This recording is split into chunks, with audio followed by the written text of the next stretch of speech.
Paano kung sabihin ko sa iyo na ang isang simpleng pulang sinulid, nakasabit lamang ng tahimik malapit sa iyong pinto, ay kayang buksan ang agos ng kayamanan, proteksyon, at magandang kapalaran? Sa tradisyong Pilipino, ang iyong pintuan ay higit pa sa isang pasukan. Ito ang daan kung saan pumapasok ang enerhiya, swerte, at biyaya sa iyong buhay. Isipin mong hindi ka na kailanman mag-aalala tungkol sa pera, isipin mong balot ang iyong tahanan ng isang kalasag ng kaligtasan, kung saan walang inggit at negatibong enerhiya ang makalalapit sa iyo. Ang simpleng ritual na ito ay bumulong sa bawat henerasyon. At ngayon, ikaw mismo ang nakaririnig nito dahil pinili ng kapalaran ang sandaling ito upang tuluyan mong baguhin ang iyong buhay. Maligayang pagdating, pamilya. Sa Pilipinas, palaging paalala ng ating mga nakatatanda na ang pinakasimpleng ritual ay madalas may pinakamalaking kapangyarihan. Isang butil ng bigas sa pintuan, isang baryang nasa pitaka, isang dasal na bumulong sa hating gabi, ang bawat munting kilos ay may kakayahang baguhin ang enerhiya at anyayahan ang mga biyayang hindi nakikita. Ngayon, ating tatalakayin ang lihim ng pulang sinulid, kung bakit ito may malalim na kahulugan, at kung paano ang pagsabit nito malapit sa iyong pinto ay makapagbubukas ng bagong kabanata ng kayamanan at proteksyon sa iyong buhay. Ito ay hindi lamang pamahiin, ito ay isang tulay sa pagitan ng ating mga ninuno at ng ating hinaharap. Kapag inilagay mo ang pulang sinulid ng may intensyon, ipinahahayag mo sa sansinukob, handa na akong tumanggap. Naghihintay sa iyong pintuan ang kayamanan, kaligtasan, at kapayapaan. Ang tanong, angkinin mo ba ito ngayon?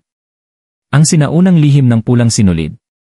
Mula pa noong unang panahon, dala na ng kulay pula ang isang kapangyarihang hindi maikakaila. Sa iba't ibang kultura, ang pula ay sagisag ng buhay, apoy, dugo, at walang hanggang enerhiya. Sa Pilipinas, nakikita natin ito sa kasalan, pista, at maging sa mga telang itinatali sa puno para sa proteksyon. Lagi nang pinaniniwalaan ng mga nakatatanda na ang pula ay may kakayahang humadlang sa masasamang espiritu at tumawag ng swerte. Ngunit ang pulang sinulid ay hindi lamang tungkol sa kulay. Ang sinulid na payat ngunit hindi napuputol ay kumakatawan sa ugnayan ng kaluluwa ng tao at ng kapalaran.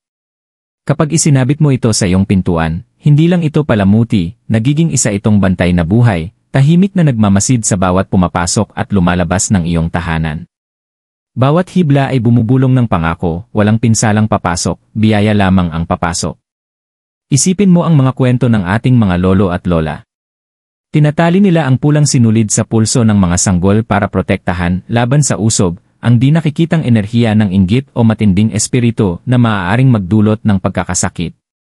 Ang paniniwalang iyon ay buhay pa rin sa ritual na ito. Sinisipsip ng sinulid ang panganib bago ka pa man maapektuhan, ibinabalik ito sa sansinukob. Sa tradisyong Tsino at Budista, ang pulang sinulid ay sagrado rin. Itinatali ito sa pulso tuwing seremonya bilang tanda ng swerte, kaligtasan, at mahabang buhay. Sa kulturang Hudyo, ito ay pananggalang laban sa masamang mata. At sa marami pang lupain, ito'y tanda ng kasaganaan. Hindi ba't makapangyarihan isipin na napakaraming tao sa buong mundo ang nagtiwala sa parehong simbolo? Nangangahulugan itong may katotohanan sa likod nito, isang katotohanang lampas sa kultura at panahon. Ngayon, isipin mong dalhin ang kapangyarihang iyon direkta sa iyong tahanan. Sa pagsabit ng pulang sinulid sa iyong pintuan, lumilikha ka ng isang espiritual na kalasag. Bawat bisita, kapitbahay, at enerhiya na dumarating ay unang sasalubungin ng tahimik na bantay na ito. Kung mabuti ang enerhiya, hahayaan nitong pumasok. Ngunit kung ito'y mabigat dala ng inggit, galit, o kamalasan, agad itong pipigilan, pinoprotektahan ang iyong pamilya sa loob. Ngunit may higit pa rito. Lampas sa proteksyon, ang pulang sinulid ay kumikilos din bilang magnet ng kayamanan. Sa maraming tradisyon, ang pula ay kulay ng agos ng pera, kulay ng pag-angat ng enerhiya, kulay ng tagumpay. Kapag inilagay ito sa pasukan, pinaniniwala ang hinihila nito ang enerhiya ng kasaganaan patungo sa iyo, inaanyayahan ang mga pagkakataon at di inaasahang biyaya. Para itong bandilang sumasalubong, tahimik na nagsasabi sa sansinukob, bukas ang tahanang ito para sa kayamanan at kaligtasan. Kaya't ang pulang sinulid ay hindi basta pamahiin lamang. Isa itong sinaunang susi, isang kasangkapang ginamit ng mga tao sa loob ng maraming siglo na nakaunawa na ang sansinukob ay nakikinig sa mga simbolo. At ngayon, ang lihim na ito ay dumating sa iyo, hindi dahil aksidente, kundi dahil handa na ang iyong espiritu upang gamitin ito. Ang pinto bilang espiritual na tarangkahan. Ngayong nauunawaan mo na ang mahiwagang kapangyarihan ng pulang sinulid, pag-usapan naman natin ang lugar kung saan ito dapat itali, ang iyong pintuan. Sa tradisyong Pilipino, ang pinto ay hindi lamang gawa sa kahoy at bisagra, ito ang hangganan ng iyong pribadong mundo at ng panlabas na mundo. Dito kumakatok ang mga estranghero, dito pumapasok ang pamilya, at dito rin dumadaan ang mga enerhiyang hindi nakikita. Kaya naman napakaraming sinaunang ritual ang nagsisimula sa pintuan. Balikan natin ang mga ginagawa ng ating mga ninuno. Isang dakot ng asin na isinasaboy sa may pintuan upang hadlangan ang masasamang espiritu. Isang walis na inilalagay sa likod ng pinto upang pawiin ang kamalasan. Maging ang pagbato ng mga barya sa pasukan tuwing bagong taon upang dumaloy ang pera buong taon. Ang mga ritual na ito ay nagpapaalala na ang pinto ay isang espiritual na tarangkahan, siyang nagdedesisyon kung ano ang papasok at ano ang mananatili sa labas. Kapag isinabit mo ang pulang sinulid sa pinto, hindi ka lamang naglalagay ng dekorasyon, minamarkahan mo ang hangganang iyon ng may intensyon. Ipinahahayag mo sa sansinukob, tanging biyaya lamang ang makakapasok dito. Tanging kasaganaan lamang ang makakatawid sa hangganang ito. Dapat manatili sa loob ang kaligtasan at kapayapaan.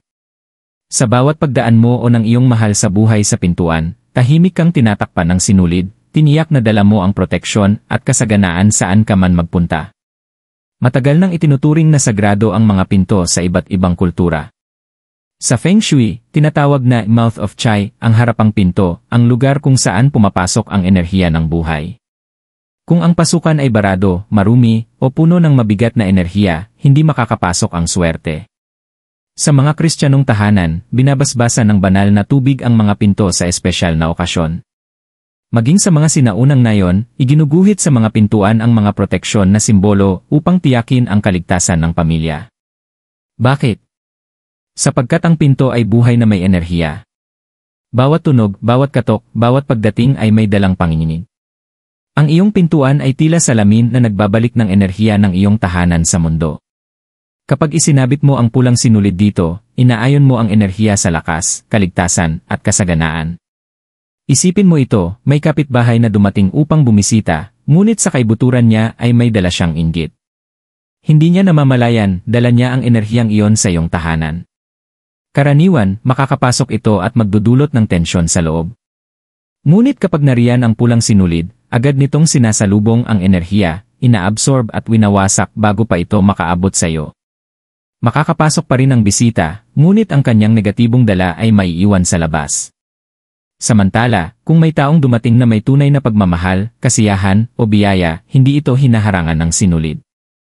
Sa halip, ito'y tinanggap at pinapalakas, pinapagdag sa liwanag ng iyong tahanan. Kaya't ang pulang sinulid ay hindi lamang bantay, isa rin itong sala, pumipili kung anong enerhiya ang papasok sa iyong bahay. Kaya't tandaan mo ang katotohanan ito, ang iyong pinto ay higit pa sa isang pasukan. Ito ang tagapagbantay ng enerhiya ng iyong tahanan. At sa tulong ng pulang sinulid, binibigyan mo ang tagapagbantay na iyon ng makapangyarihang sandata upang araw-araw kang protektahan at pagpalain. Paano isinasagawa ang ritual hakbang-hakbang? Sa puntong ito, dama mo na ang bigat ng kapangyarihan ng pulang sinulid at ang sagradong papel ng iyong pintuan. Ngunit hindi sapat ang kaalaman lamang, kailangan mo ring malaman kung paano gawin ang ritual na ito ng hakbang-hakbang upang maihanay ang enerhiya sa iyong buhay. Tandaan, bawat kilos na ginagawa mo ng may pananampalataya ay nagiging dasal, at bawat simbolong inilalagay mo ng may intensyon ay nagiging magnet ng biyaya. Narito ang paraan upang magsimula. Hakbang 1, ihanda ang sinulid. Maghanap ng pulang sinulid o sinulid na lana. Hindi kailangang mamahalin. Ang mahalaga ay matibay itong itali at maliwanag ang kulay upang dalhin ang enerhiya ng apoy at buhay. Bago ito gamitin, hawakan ito sa iyong mga palad, ipikit ang iyong mga mata, at isipin itong nagliliwanag. Bumulong, ang sinulid na ito ang aking kalasad. Ang sinulid na ito ang aking paanyaya sa kayamanan. Hakbang 2, pumili ng tamang lugar. Tumayo sa iyong pangunahing pintuan, ang pasukan na madalas gamitin ng mga tao. Tingnan ang espasyo sa ibabaw o gilid ng pinto, at pumili ng lugar kung saan maaaring isabit ang sinulid ng hindi magagalaw. Mahalaga ang pwesto dahil ito ang hangganan ng panlabas at panloob na mundo. Hakbang 3, itali ng may intensyon. Huwag basta itali ng mabilis. Sa halip gumawa ng 3 buhol isa-isa. Bawat buhol ay may layunin, ang una para sa kayamanan, ang ikalawa para sa kaligtasan, at ang ikatlo para sa kapayapaan. Habang itinatali, bigkasin o isipin sa iyong puso. Inaanyayahan ko ang kayamanan sa aking tahanan. Inaanyayahan ko ang kaligtasan para sa lahat ng nakatira dito. Inaanyayahan ko ang kapayapaan at pagkakaisa na mananatili. Hakbang 4, buhayin sa enerhiya. Pagkatapos itali, ilapat ang iyong palad sa sinulid at isipin na may ginintuang liwanag na dumadaloy mula sa iyo patungo sa hibla. Ang iba ay nagsisindi ng kandila, ang iba na may humihinga ng malalim at nagpo-focus. Ang mahalaga ay ipasok ang iyong enerhiya at basbas, upang ito'y maging higit pa sa tela, maging tunay na bantay. Hakbang 5, ulitin ang afirmasyon araw-araw. Sa bawat pagdaan mo sa pintuan, silipin ang sinulid at bulungan ito. Maaari itong kasing simple ng biyaya lamang ang papasok dito. Sa paglipas ng panahon, ang araw-araw na paalalang ito ay nagbabago ng iyong isipan at nagpapalakas sa espiritual na depensa ng iyong tahanan. Marami na ang nagbahagi ng karanasan matapos gawin ang ritual na ito, bigla ang dumating ang pera, nagbukas ang mga oportunidad o bumalot ang kapanatagan sa kanilang tahanan. Maging sa trabaho, relasyon, o sa simpleng swerte, nagbabago ang agos ng enerhiya kapag nagtagpo ang intensyon at tradisyon.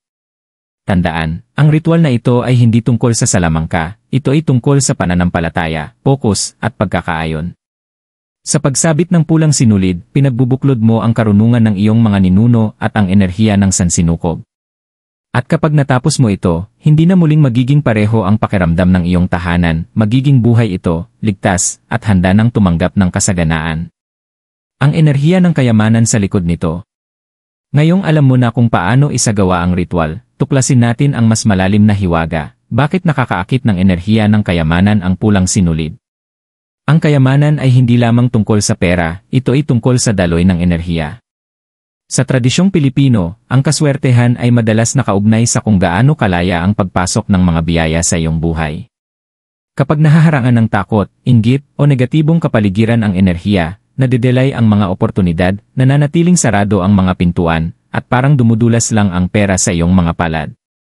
Ngunit kung malaya ang pagdaloy, dumarating ang kasaganaan ng natural, madalas pa nga sa mga paraang hindi mo inaasahan. Gumagana ang pulang sinulid dahil sa kulay nito, ang lugar kung saan ito nakasabit, at ang intensyon sa likod nito. Ang pula ay kulay ng sigla at atraksyon. Ito'y apoy, magnetiko, at hindi mapipigilan. Sa pagsabit nito sa iyong pinto, lumilikha ka ng hudyat sa sansinukob, handa na ang tahanang ito para sa pagpasok ng kayamanan. Gaya ng parola na gumagabay sa mga barko, ang pulang sinulid ay gumagabay sa kasaganaan patungo sa iyong pintuan. Sa maraming kultura, matagal nang inuugnay ang pula sa daloy ng pera. Sa bagong taon ng Chino, nagbibigay ng pulang sobre upang ipalaganap ang kasaganaan. Sa mga seremonyang Indiano, itinatali ang pulang sinulid sa pulso upang buksan ang landas ng tabumpay. Sa mga pista ng Pilipino, ang mga pulang banderitas at dekorasyon ay sumisimbolo ng umaapaw na biyaya. Ang sinulid ay nagdadala ng parehong panginginig, nakaipon sa isang maliit ngunit makapangyarihang bagay. Ngunit may isa pang lihim, ang hugis at anyo ng sinulid. Ang sinulid ay hindi napuputol, mahaba at tuloy-tuloy. Ito'y sagisag ng walang patid na agos, paalala na ang kayamanan ay hindi dapat dumating lang ng minsanan at mawala, kundi dapat tuloy-tuloy na umaagos gaya ng ilog. Kapag tinatali mo ito ng 3 buhol, siniselyuhan mo ang iyong intensyon na ang agos ng kasaganaan ay hindi mapuputol. Maging ang mga zodiac signs ay may papel sa paggalaw ng enerhiyang ito. Ang ilan ay natural na nakaayon sa enerhiya ng kayamanan kapag sinusuportahan ng ritual. Taurus, pinagpala ng matatag na swerte sa pera kapag konektado sa mga ritual para sa lupa at tahanan. Leo, umuunlad sa mga simbolo ng kapangyarihan at matitingkad na kulay gaya ng pula. Virgo, humihila ng kayamanan sa pamamagitan ng disiplina at maliliit na gawain araw-araw, kaya't napaka-epektibo ng mga afirmasyon gamit ang pulang sinulid. Capricorn, nakikinabang sa mga pangmatagalang ritual dahil ang kanilang kapalaran ay nakatali sa paglago at pamana. Ngunit kahit iba ang iyong zodiac sign, pangkalahatan ang ritual na ito, inaangkop nito ang enerhiya ayon sa gumagawa. Ang pinakamahalaga ay ang iyong pananampalataya at pagiging consistent. Isa pang paraan para palakasin ang enerhiya ng kayamanan ay ang pagsabay sa mga numerong maswerte. Sa Pilipinas, pinaniniwalaan ang 888 bilang simbolo ng kasaganaan at 11 oras 11 minuto para sa manifestasyon. Kapag tumingin ka sa pulang sinulid tuwing makikita mo ang mga numerong ito, lalo nitong pinalalakas ang signal, pinapaigting ang iyong pakiusap sa sansinukob. Marami nang nagbahagi ng kanilang karanasan matapos gawin ang ritual na ito, mga biglaang biyayang pinansyal, isang matagal na utang na sa wakas ay nabayaran, promosyon sa trabaho, o di inaasahang oportunidad sa negosyo. Minsan, hindi man ito dumarating sa anyo ng pera, dumarating naman bilang tulong, diskwento, o regalo na nagpapagaan ng pasanin. Lahat ng ito ay mga palatandaan na dumadaloy na ang enerhiya ng kayamanan sa iyong buhay. Kaya't huwag maliitin ang kapangyarihan ng sinulid. Maliit lamang ito, ngunit dala nito ang panginginig ng apoy, proteksyon, at hindi mapipigilang atraksyon. Sa pagtalimo nito sa iyong pinto, hindi mo lang pinoprotektahan ang iyong tahanan, lumilikha ka ng isang magnet ng kasaganaan, humihila ng mga oportunidad at biyaya diretsyo sa iyong buhay. Enerhiya ng proteksyon, pagtataboy sa negatibong puwersa. Habang inaanyayahan ng pulang sinulid ang kayamanan sa iyong tahanan, ang ikalawang kapangyarihan nito ay kasing halaga, proteksyon. Sapagkat ano ang saysay ng kasaganaan kung maaari itong nakawin, maubos, o masira ng mga puwersang hindi nakikita. Sa tradisyong Pilipino, ang proteksyon ay laging nasa puso ng bawat ritual, dahil alam ng ating mga ninuno na ang inggit, selos, at masasamang espiritu ay tahimik na naglalakad, naghahanap ng pintuang maaari nilang pasukin. Nagiging tahimik na bantay ang pulang sinulid. Kapag isinabit sa pintuan, hinaharangan nito ang mga kalabang hindi kayang labanan gamit ang kamay o armas. Pinoprotektahan ka nito hindi lang laban sa kamalasan, kundi pati sa bigat ng damdamin na maaaring dala ng iba nang hindi nila namamalayan. Halimbawa, maaaring pumasok ang isang bisita sa iyong tahanan na may dalang galit, inggit, o lungkot. Kung walang bantay, maaaring manatili ang kanilang enerhiya at makaapekto sa kapayapaan at relasyon sa loob ng bahay. Ngunit ang pulang sinulid ay kumikilos bilang sala, sinisipsip nito ang bigat, pinananatiling magaan at ligtas ang iyong tahanan. Isipin ang lumang gawin ng mga Pilipino na maglagay ng bawang, asin, o walis sa pintuan. Hindi iyon basta pamahiin lamang, mga simbolo iyon ng proteksyon. Pinaniniwalaang ang asin ay nagpapalayas ng espiritu, ang bawang ay pananggalang laban sa sumpa, at ang walis ay nagtataboy ng kamalasan. Ipinagpapatuloy ng pulang sinulid ang sinaunang karunungang ito, ngunit may modernong kasimplihan, hindi ito kailangang palitan araw-araw, sapat na ang pananampalataya at intensyon upang manatiling matatag. Mayroon ding paniniwala tungkol sa usob, ang kakaibang pagkakasakit na dulot ng inggit o matinding paghanga ng iba. Marami sa atin ang lumaki na nakakita ng mga pulang tali sa pulso ng mga sanggol bilang panangga laban sa di nakikitang panganib na ito. Ang parehong prinsipyo ay naangkop dito.